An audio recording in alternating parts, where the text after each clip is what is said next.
So we said, well, he had just been to Denmark. So he decided, let's do that first. So we decided we'd go to Denmark to start there. So we got our reservations on the plane to go to Denmark. We went over there in I guess it must have been the end of September or October. Maybe I've got that written down here, the date. I should have it in here. 1977. That's right. Oh, yeah. It was Harold retired in 75. I retired in 76. So in 77, we started to travel. So that's where we started. And that's what I looked up. I looked up in one of the books and I found the book where we first went and what we did each day and so forth. And then here I was reading all this stuff. And I got so involved in the reading that I forgot the time or anything. But I wanted to get these books in order, that of what I was going to tell you. The funny part was, friends of ours took us to Kennedy to get a flight. We had our reservations, of course, on the airline to get there. And when we got there, we found out the flight was delayed, I don't know how many hours, because there was a traffic controllers strike in England. So our plane did not take off until much later than we thought. So we spent a lot of time there in the airport before we even got off started. Uh, we flew to Copenhagen. That was Now Harold didn't spend too much time in Copenhagen while he was over there because his whole itinerary while he was there had been pre-planned. Everything that they were doing, they had planned this whole trip for this group from America coming to get over there. And so he had to do all the things that were planned for them. Here I am looking at this book now, so that's what I'm going to be doing as we go along and talking. Now he had met all these people there, and I felt like I knew them too because he would write to me every night, and tell me what he had done, and so he didn't tell them that we were coming over. For most of them, he didn't tell them that we were doing this. And it made it a surprise because every week while he was there for those 2 months, he would travel to a different town with these 5 young fellows that he was over there with. And so he had a lot of people that he could contact. So what we did, we started there in Denmark as our first place. And he had such fun because all of a sudden he'd pop into a meeting or something over there. And of course they were surprised to see him. I can remember one time he had gone to the meeting, a Rotary Club meeting over there in Denmark, and he didn't tell anybody he was coming. But he goes into the meeting, and what they do with those Rotary meetings, they sign in because they get credit for that for their attendance if they go to another club. So he goes into this one meeting, and he's signing in, and they look, and all of a sudden they see who he is, and they were just dumbfounded. What was he doing here now? This was a year after. So anyway, went to this meeting, and after we got there were different people. Oh, you're here now. You've got to come to us this night, and you stay overnight this night with us. And, well, we were just treated royally. So Denmark was really very interesting because Harold knew so many people there, and so we'd go to and speak with them, and we'd go, oh, you have to stay for dinner, or oh, this is in the morning. Oh, we'll have lunch with us, was it was a lot of fun that way. The people that he stayed with, we went to their home. We went to their house, yes. Where, wherever it was, because you see, they were in a different town every week. That's the way that this Rotary program was set up. I thought it was a great program. because you got to know you weren't staying in a hotel or something, where a hotel is a hotel and really any place. And this way, the fellows who went, they were all men. There were no women involved in those days. Uh, but they were uh, could get into the homes and get to know the people in the homes. And it was the same when the Rotary people came here. Uh, I would cook, not try to give them a menu of what they were used to, their food. They were supposed to get used to eat where they were. Like Harold was supposed to get used to the. In Denmark. Now, of course, Harold doesn't eat fish. That made it very difficult because they had pickled herring, And it's all right if you're in a restaurant, but when you're in someone's home, well, we were in Copenhagen and we saw all these various things that we were there. Now, Copenhagen is a very interesting city in Denmark. It is the capital, and of course, they do so much there. It was great getting there. And let's see. Oh, we saw so many things that he had not seen when he was over there because he had not been in. It'd be like coming to our country and you can't get to see everything, So anyway, we uh, we went to this big this this marble church, the Rosenberg Castle, and all the crown jewels that were there, and all this sort of thing. We went to see, which he did not see, so it was new for him, doing this, and it was really fun. Well, let's see. Oh, this castle, Helsinki Castle that we went to there. This was the castle that's mentioned in Macbeth. In so so that was a lot of fun, and it was all these very or or fancy dancy stuff in it. All everything was so ornate that in these old castles, in these old churches. So that was very interesting.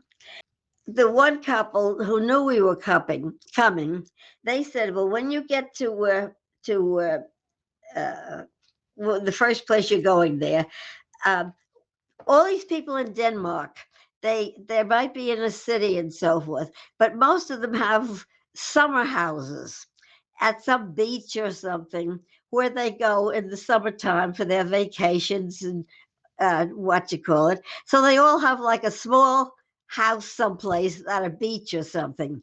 So this one couple said, "Well, while you're here, why don't you while you're here, go and stay in our house, this summer house for this place, and that'll give you a good time in Denmark on your own, and you can just stay in our house, use all the things in this house. We won't be there. You'll have the house to yourself.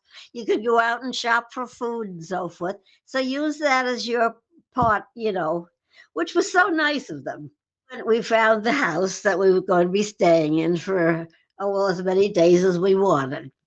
And that was very interesting because then we had to go shopping for food. Everything was, I mean, there was refrigeration, all that was on for us. It wasn't that we were coming into a dead house, shall I say. But so then we went out, we bought food because we said, well, we'll stay here maybe 3 or 4 days, which is what we did. And then we used that as our base. And then we would go places from there. And we always had a place to sleep. And then we could make our breakfast in the morning and all of that. It made it very nice for us. It was so nice of these people. He was a good friend with them while he was over there. He stayed with them for a week in their regular house, but then they had this summer house, which I guess he had been there. I guess before while he was there with them, with the trip, with the tour, and of all these fellows he was taking care of. So he was reliving all this then, and he was meeting some of his old friends from there, and especially this one couple that we was. They said, "Well, use our summer house as your, and then you can come and go as you want, and do what you want." And so it was fun. But it was fun going into buying food. All right, everything, of course, is in Danish, and of course, we don't know Danish. So anyway, we go shopping and we're looking at things. Luckily, the meat and so forth, we could see what it was. It was the same as here, you know, the mark, and it was fun because we'd look at it, we'd say, "Well, that must mean pork chops," because there they are. Was fun getting used to the money. He knew a little bit about money because not that he had shopped much over there when he was there before without me, but this was fun trying to figure out, well, I'd be making dinner probably each night, and we'd buy food for the what we were gonna have. So that was a lot of fun. And this one night, he was going to a Rotary meeting. They were having while we were there, and this was before we were in this house with that these people had for us. But we this was the times when Rotary was strictly a men's organization. So he was going to this meeting, which he was surprising about, and I was staying in the hotel. We had gotten our reservations in the hotel, and I was in the hotel. So he was having his dinner there, and I would be having my dinner in this hotel. Okay, so I go to the dining room at the hotel. That luckily there was right there. I didn't have to go anyplace. And I'm looking. The waitress brings me a menu. Of course, it's in Danish. Well, I'm looking at this menu and I think, well, how the heck can I order? She knew no English. I knew no Danish. This was quite a challenge. So I'm looking at the menu and thinking, though, what looks like what it might be, because I couldn't ask her because I didn't know how to ask in Danish. She didn't tell me. So I'm looking at the menu and thinking under the entrees they had down beef bourguignon. Well, of course that's the French, but it's something we know. I knew that. I like that. So that's what I ordered. That's interesting. We were in Copenhagen and saw all these lovely things. This the churches and all. As I said, the castle is from the days of what you call written about in Macbeth. So that was the castle was really wonderful, and we met all these people. Uh, and when he was stopped, went into this one meeting where I was eating by myself in this restaurant where I couldn't speak the language, which was very interesting. And the waitress understood why I I couldn't, because we were the same thing.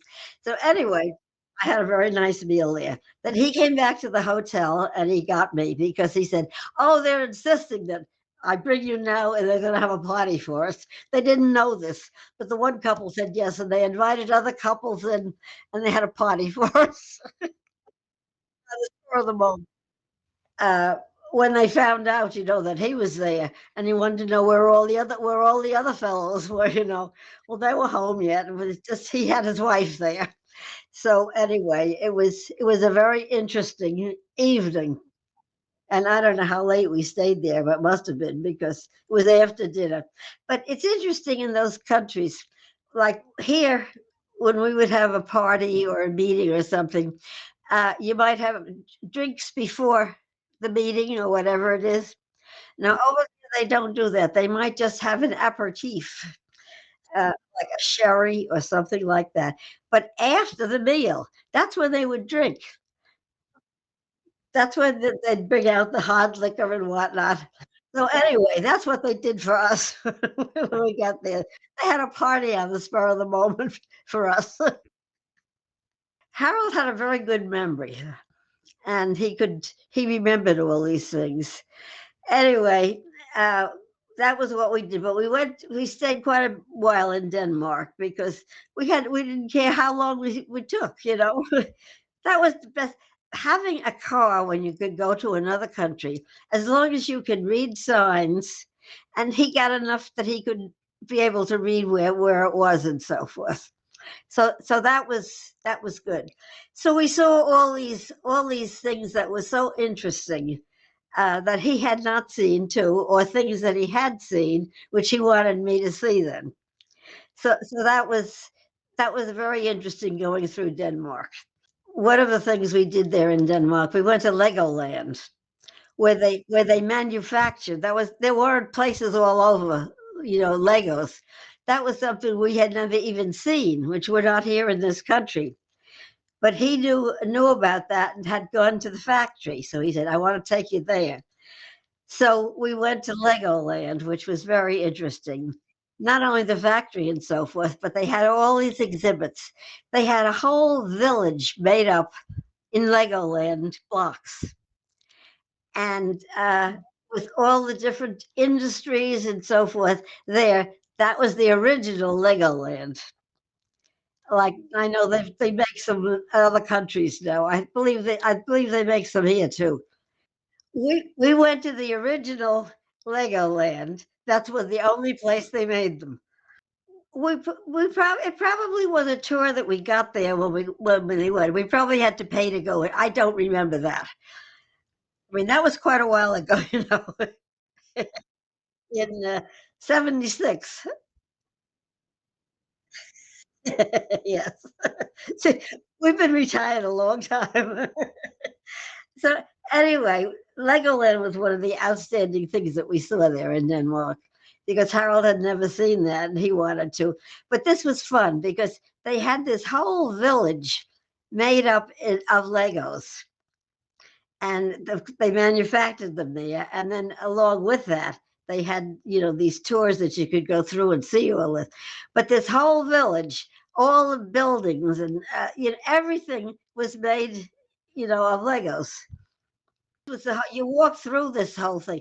They had yeah, oh yeah, they had buildings made of this, and then you could see. I mean, small buildings. So we could walk through all this and see all this because I had never even seen Legos till then. We brought we bought Legos there. I'm sure we bought some for Jim. I'm sure the three boys we bought Legos there for them. I don't know whether their first Legos or not. I don't know, remember that. But Jeff and Jim and Dan, we bought Legos there for them at the time. They may have been the first Legos that they had. Jim, this may have been your first Legos. I don't know. I'm talking to Jim now. Okay. So anyway, that was one of the nice things that we did. But we did all these other things. Now we stopped at the various towns that he had stayed with people, and we went to see them.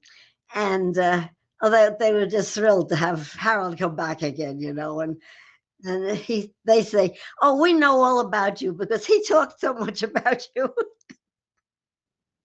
But anyway, so we stopped to visit all these people that he had stayed with, which was very nice because they put him up for a week. Oh, they didn't let them all stay together. What they did, they put one person in each different house, the people who volunteered to keep somebody for a week, which was a great experience for them and also for the people that they were staying with. Now, every time Harold's district had one of these exchanges, no matter where it was, I always volunteered to keep somebody for a week because by then we had the room upstairs.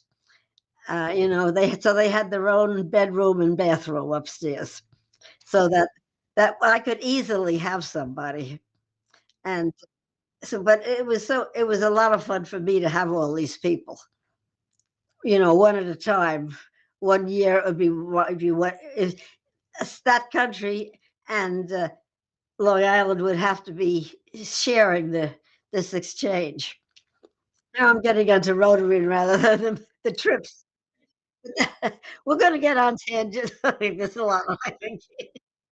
Oh, while we were in Copenhagen, we saw this statue of uh, the Little Mermaid. They had a statue of her in the water, of Hans Christian Andersen's story of the Little Mermaid. Down at this one beach, there was this statue, and she was right at the edge of the water, right where the waves came up over her. So we saw the Little Mermaid, the statue. That was interesting. Oh yeah, that was funny when we staying in this house, the beach house. They all call them their beach houses or their summer houses.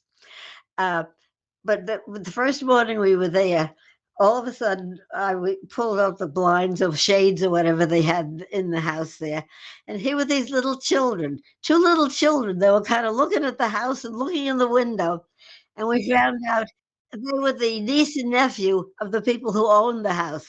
I guess they knew we were coming, and so they wanted to go and see what these Americans looked like. But they were learning English at the time, so anyway, that was fun. Even though he would go off every day to whatever trip was planned for him for the day. He didn't have to plan where he was going when he was on this Rotary exchange because the people there in Denmark decided what this team from America should see. So that's the way these teams work.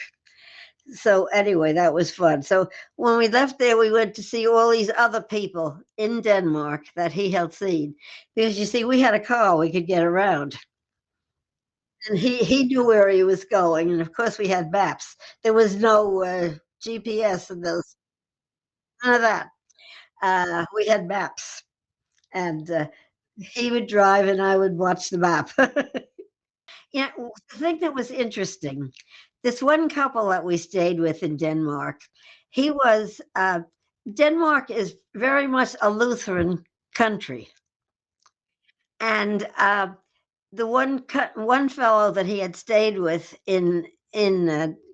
uh, no, in Denmark, he was a minister, but over there, the ministers are not they're not sponsored by the church and so forth. They are it's the government that hires the ministers and all there. So which makes it very interesting. Their salary and all is paid by the government. So that was an interesting thing to find. So it was to us it was a different kind of situation. Yeah. To know that the minister now he had this church. And we were there on a Sunday. So we went to his church where he was maybe preaching. Of course, it was all in Danish. We couldn't understand it. But we went to church and we did the best we could. And so, but that was what we stayed there for a couple of days.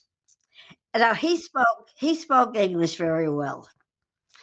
His wife did not. She didn't understand any.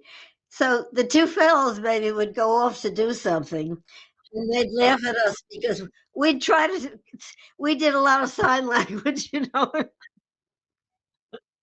One time we were, I don't know I don't know where the guys went, but anyway, his wife and we were alone, and we were out on this field, and there was all this heather, and it was absolutely beautiful, beautiful field.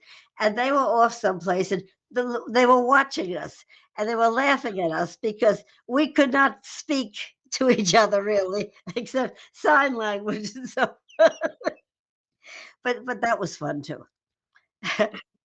You get in a situation where you can't verbalize. Oh, Amelia Borg, Amalienborg. It was this castle and so forth there. And we saw the changing of the guard, which was very interesting. It was their capital city. And the Rosenborg Castle, we saw the crown jewels there.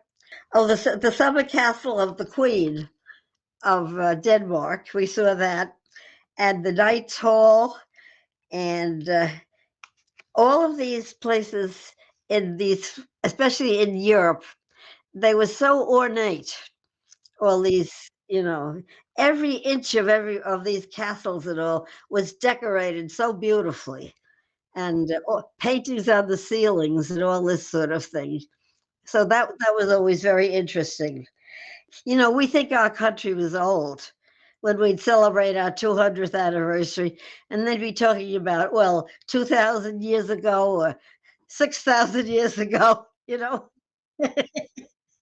So so you had to put yourself in a different time frame if you go to some of these old countries, uh, which happened in Denmark and, England too. The cities and all were crowded, though, because it's not that big a country, you know what I mean? Uh, but of course, everything was there, and it was there for thousands of years. But, it was very interesting for me, especially, to see people in different countries. The only other people in another country I ever saw was Canada. Very often, a lot of these towns in Denmark and in other towns, they'd have walking streets where they closed off the street and no cars are involved. So that was nice to be able to. But they always have them as walking streets. Now, every once in a while, for some special reason, in some city or something, they'll close off a street and it'll be a walking street here in our country. And that was very interesting to be able to walk around those streets like that. A couple that we stayed with, she was so happy that we came. We spent the night with them. So we spent, a time, a length of time with them. I mean, like a full day or something like that. And when we left, she cried that we were leaving. Oh, we want you to stay longer. That was really nice. Oh, and they would try to make things uh, that they eat. The menus that they would eat normally. Uh, one thing I have here something about they call fricadelle, and it was pork, veal, and flour, and egg, and milk, and some kind of and they had Danish potato salad. Now, I wrote down here in this book, this was quite a few years ago, like 45, and I wrote down Danish potato salad. It was whipped cream, mayonnaise, salt, sugar, curry powder, onion, and the potatoes. But whipped cream and mayonnaise, see the things that I wrote down. You see why this morning when I got into books, I got off on tangents? When we were in Denmark, we were staying with these people. The man stayed with us here in Sayville, and when we went over there, they insisted you stay with them, and they were going to have a special meal for us, and they served eels. Now Harold and I can't eat eels. They had this. They all thought they were wonderful, the Danish people, and they went out fishing in the morning. What do you say, eeling? I don't know. Maybe you call it eeling. Anyway, they went out and caught or got eels anyway, and they cooked them, and they thought they were wonderful. We didn't. Do you like to eat? Do you like eat? They must have said to us, "Do you like eels?" And we both said, "No, we don't eat eels." They had plenty of other stuff. So I mean, that's anyway. That was a wonderful thing to do. It really was. We had people ask us after, how could you possibly go off like that for 6 weeks and be in the car, all be there together 24 hours a day? How many fights did you have? And we looked at them in surprise and said, nothing, we don't fight.